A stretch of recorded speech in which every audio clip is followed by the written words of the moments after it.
bal waxaynu eegaynaa caawa casharadeenii imtixaanaha ahaa ee ku saabsisanaa barashada xisaabaadka iyo arrimaha maaliyadda. casharadii hore aynu soo dhiganay in badan waxaynu kusoo faahfaahinay qaybaha uu qaybsamo cookbook iyo barashadiisa. casharo kaloo aynu ka diyaarinay baa jira programkii integrationka ay lahaayeen ama ay xiriirka lahaayeen programka loo yaqaano cookbook, programkaasoo loo yaqaano cookbook point of sale. bal caawa waxaynu eegaynaa inaynu arday badan in badan ayaa soo cabatay oo tiri casharada amaanu fahmin macalin. markaa bal waxaynu eegaynaa in aynu si basiga u bilowno cookbook point of sale-kii inaga oo shay isku dul taagayna si fududna u sharaxi doona insha allah. caawa waxaynu eegaynaa sida loo abuuro item cookbook waynu aragnay sida loo abuuro ashyaada. bal waxaynu eegaynaa cookbook point of sale qaabka loo abuuro item ama shay loo abuuro. markaad doonaysa inaad item abuurto dhowr meelood baad ka tegi kartaa oo aad itemka ka abuuri kartaa. halkaa waad ka tegi kartaa item listkaas waad ku dhufan kartaa, waad tegi kartaa halkaa inventory ku taalana waad ku dhufan kartaa oo waxaad yeelan kartaa new item waad oran kartaa oo halkaasna waad ka abuuri kartaa. markaad new item ku dhufato waxaa kuu soo baxaya halkii itemka laga buuxbuuxinayay iyo qaabkiisa kuu soo baxaysa. halkaa itemka waad gelinaysaa. waxaynu gelinaynaa iminka mobile baynu gelinaynaa oo ah alaabtaynu iibino ka mid noqon doona mobile S5. halkaa waxaanu ku yidhi inventorygaad abuuraysa noocu yahay baa halkaa ka dooranaysaa. iminka waxa weeyaan inventory buu taagan yahay. marka aad furto inventory hadduu yahay shaygu waad dooranaysaa. hadduu non inventory yahayna non inventory waxa weeyaan alaabta inta badan aanad haynin ee aad purchase-ka qofka usoo qabato si aan adna lagaaga waayin. service hadduu yahay alaab adeega oo aad qabanayso oo aan product meesha ku yaala laakiin si adeeg uu yahay service baad dooranaysaa. sida waxa weeyaan qof inaad computer u format garayso oo kale ama qof inaad hawl qabato deetana aad lacag ka qaado. assembly hadduu yahay dhowr shay oo la isku keenay oo la xirxirayo dabeetana hodhowto shay isku noqonayo. hadduu group yahay oo la groupeynayo oo waxa jirta alaab group lagu iibin karo oo waxa weeyaan marka la groupeeyo shay noqonayo ama kursi noqonayo ama miis noqonayo laakiin si itemyo fara badan oo mid kasta gaarkiisa loo iibinayo uu ka kooban yahay. markaas waxa weeyaan bal waxaynu eegaynaa iminka mobilekaas aynu leenahay waa S5. bal waxaynu doonaynaa waa inventorygeenu ka tirsan yahay inventory department dooranay. halkaas waxa weeyaan departmentiga uu ka tirsan yahay. departmentyada iminka inoo samaysan waxaa ka mid ah office furniture baa ka mid ah, cookbooks, financial software baa ka mid ah, service baa ka mid ah iyo system. marka waxa weeyaan alaabtaada ama stockgaaga meesha ku yaala waxaad u kala samayn kartaa departmentiyo. haddii aad doonayso mid kasta dakhliga ka soo galay inaad bishii ogaato waxaad doonaysaa tusaale ahaan dakhliga ka soo galay furnitureska ama incomeka ka yimi furnitureska khaliya inaad bisha aad ogaatid waxaad samayn kartaa. markaa department baad u samayn kartaa.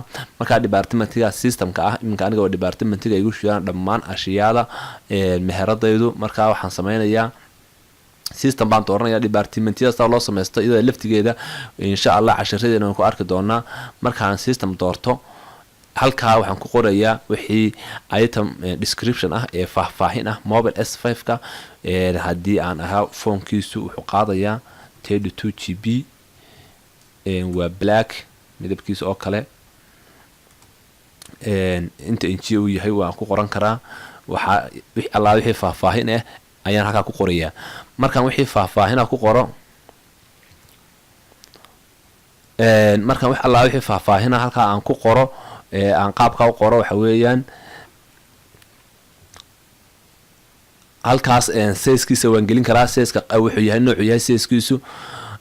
halkaa ay ku taalo price-ka aan siinaya ayaan gelinayaa. waxaan siinayaa 350 baan siinayaa.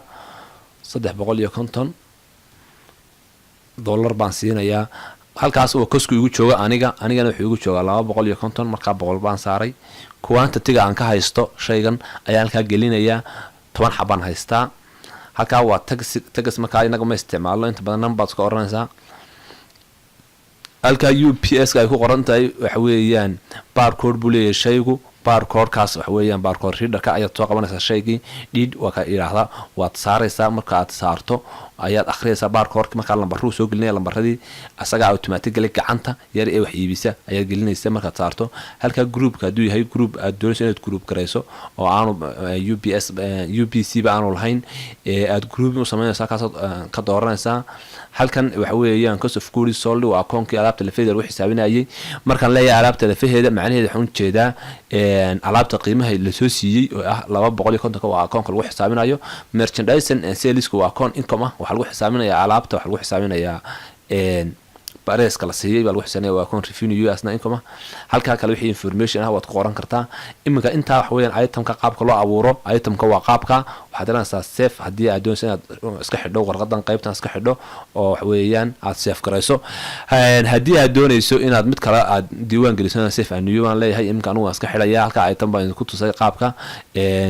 itemka loo diiwaan geliyo marka la joogo cookbook point of sale 2019 version aan isticmaalaya safe baan leeyahay markaan safe ilaahdo waxa weeyaan wuu soo galay liiskan buu soo galayaa liiskan halka laga tagaya waxa weeyaan halkan marka home baa tagaysa markasta wax ka noqonayso home baa tagaysa home marka tagto item list baa tagaysa marka doonaysa inaad shaygi baadho item list markaan tago mobile-kii baan baaraya mobile S5 marka uu soo baxaya marka uu soo baxo halkan waxa weeyaan qiimayaashii aan soo gashaday koskii intaasan soo gashaday selling price-ka qiimaha ku iibinaya waa qiimaha quantity on hand-ka iyo talawa inta hadaan doonaya inaan qariyo cost price-kaas aanan u baahnayn in la arko waxa weeyaan tigtu maan ka qaadaya ta red click ka siiyo isaga dushiisa ayaan tigta ka qaadaya dadana waxa weeyaan lama arkayo qaabkaas waa qaabka itemka loo abuuro itemyadaas oo dhan waxa weeyaan waad abuuri kartaa oo halkaas aad soo gelin kartaa